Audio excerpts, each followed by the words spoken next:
किसान भाइयों नमस्कार। आज की इस वीडियो में हम बात करेंगे कि लहसुन के फसल में पीलापन क्यों आता है। पीलापन आने के क्या कारण है। जब हमारी लहसुन की फसल जमाव के बाद 2-3 पत्तियों की होती है, उस समय लहसुन में देखा गया है कि पीलेपन की बहुत समस्या होती है। ये क्या रोग है और इसमें कौन सी दवा का उपयोग करें, कौन सी कमी के खातिर ये रोग आते हैं।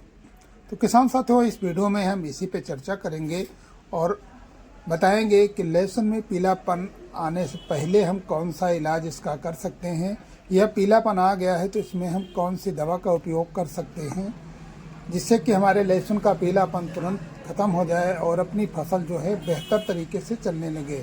तो सब कुछ जानकारी इस वीडियो में हम बताएंगे।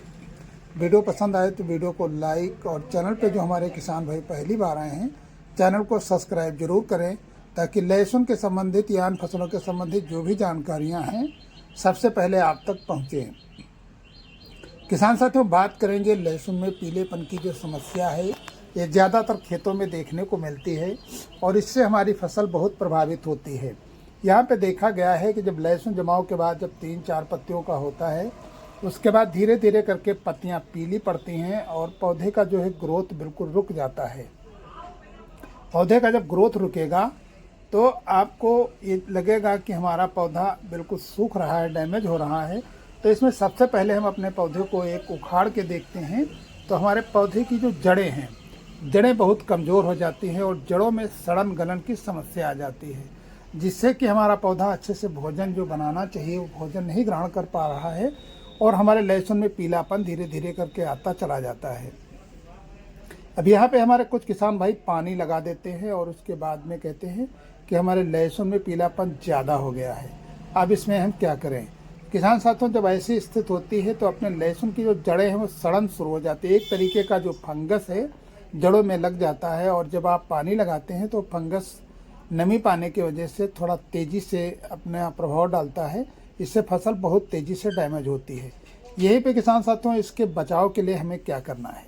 सबसे पहले अपने ज़मीन में जो फंगस है उसको रोकना है। उसके लिए आपको ज़मीन में जो आप सिंचाई करने जा रहे हैं, खाद का प्रयोग, हल्की सी यूरिया का प्रयोग आप कर दें, जिसके साथ में आपको सिंचाई से पहले आपको यूरिया लेना है और उसके साथ में आपको थायोफेनाइड 70% या फिर टेबाकोनाजोल जो सल्फ़र आता है, जिसमें टेबाकोनाजोल 10% और प्लस सल्फ़र होता है, ये मिला करके अगर आप दो में से कोई चीज़ लें, अगर इसकी मात्रा की बात करें तो 250 ग्राम प्रति एकड़ के हिसाब से कम आप ये ले सकते हैं थायोफेनाइड 70%।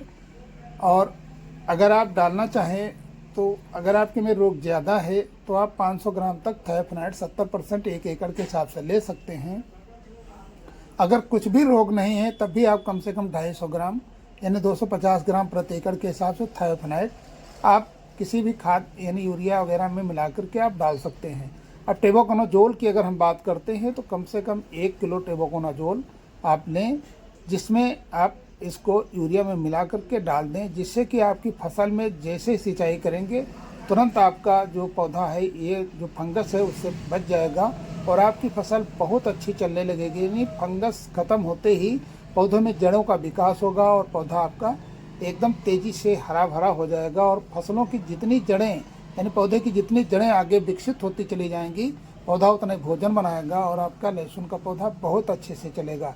तो इस तरीके से आप सिंचाई के समय सबसे पहले फंगिसाइड का उपयोग ज़रूर करें जो मैंने बताया है, और इसके बाद सिंचाई करें और उसके बाद आप फिर थोड़ी सी यूरिया का उपयोग कर सकते हैं, जिससे कि आपके फसल में लगातार ग्रोथ बना रहे। और फिर मिलेंगे अगले वीडियो में।